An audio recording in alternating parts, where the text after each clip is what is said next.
Ďuro Černý je podľa mňa veľmi talentovaný rockový bubeník, u ktorého sa mi strašne páčilo, že Ďuro nikdy necvičil. On cvičil možno, keď mal niekedy 15-16 rokov, že doma v byte na Kúpeľnej ulici mal postavené bicie a tam si trošku zahral, ale tiež nie moc. A to sa mi páčilo, že on cvičil vlastne len na skúškach s tublatankou. Keď sme hrali na farmaceutickej fakulte, keď sme mali skúšky, tak jemu stačilo, že niektoré problematické prechody si takto párkrát prešiel a už povedal, to je dobré. A on ich nakoniec aj na koncerte zvládal a zvládal ich aj v štúdiu. On vedel proste úplne vycítiť, čo pesnička potrebuje, aké rytmy. Nikdy som Ďurovi nediktoval, že taký rytmus tam má byť alebo onaký.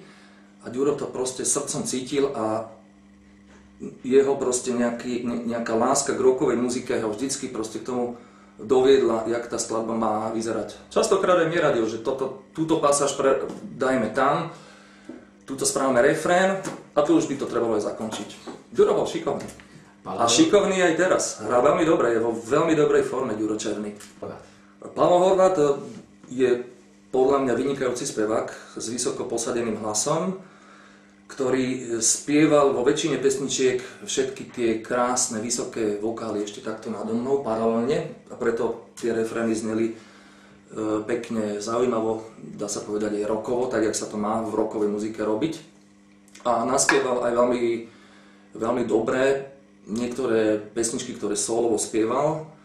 Pamätám sa napríklad na pesničku Prometheus, keď spieval v štúdiu digitálnom na Mlynských nivách, tak viem, že bol chorý. A Palo mi hovoril, Martin, ja to dneska nezaspievam, tá pesnička mi dneska nejde, bolí ma krk, som chorý, proste ja to nespravím. Ja hovorím, Palo, skús tú pesničku naspievať, aspoň to skús. Tak som ho dotlačil pred mikrofón, Palo začal spievať a začalo sa mu dariť, pretože tá pesnička bola naozaj vysoko posadená.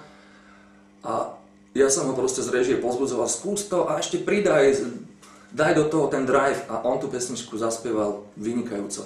A to bola pesnička Prometheus, ktorá veľmi zaznela jeho hlasom. Ako aj mnohé ďalšie, čo ja Stojím, padám, Neváham a tak ďalej, ktoré sú tiež na týchto albumoch. To zaspieval veľmi par excellence a ľudia si to pamätajú a majú radi Palov hlas. A Palo hral dokonca aj vynikajúco na basovú gitaru. Hral jednoducho, účelne, tak jak sa má v rockovej muzike hrať. Nehral príliš veľa tónov, ale to, čo na tej base hral, to presne selo. Samozrejme, Martin Sarvaš to bol jeden z členov kapely Tublatanka, aj keď nestal s nami na pódiu.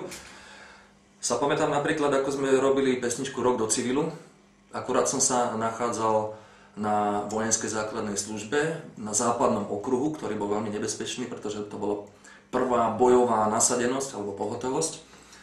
A bol som v meste Klatovi a tam som skladal pesničky. No a zložil som jednu pesničku, ku ktorej som vyslovene kvôli tomu pocitu, že som bol na vojne, cítil, že tá pesnička by mala byť o tom, že by to malo byť o vojne, o tom, ako to tu znášam a tak ďalej. A tak vznikla pesnička Rok do civilu. Že vlastne ešte mám rok trápenia na vojenskej základnej službe, kým sa dostanem do civilu, a vlastne tiež táto pesnička sa odvinula od tohto refrénu. Pesničku som poslal na demokazete Martinovi Sarvašovi a ten bol v tom čase tiež na vojne. A tak s tým istým pocitom, ako som mal ja na duši, s tým istým pocitom robil aj tento text Rok do civilu a potom sa stal tá pesnička sa stala taká obľúbená u vojakov. Vojaci si vždycky púšťali, keď boli na vojne, túto pesničku Rok do civilu, čo bolo pre nás veľkým potešením.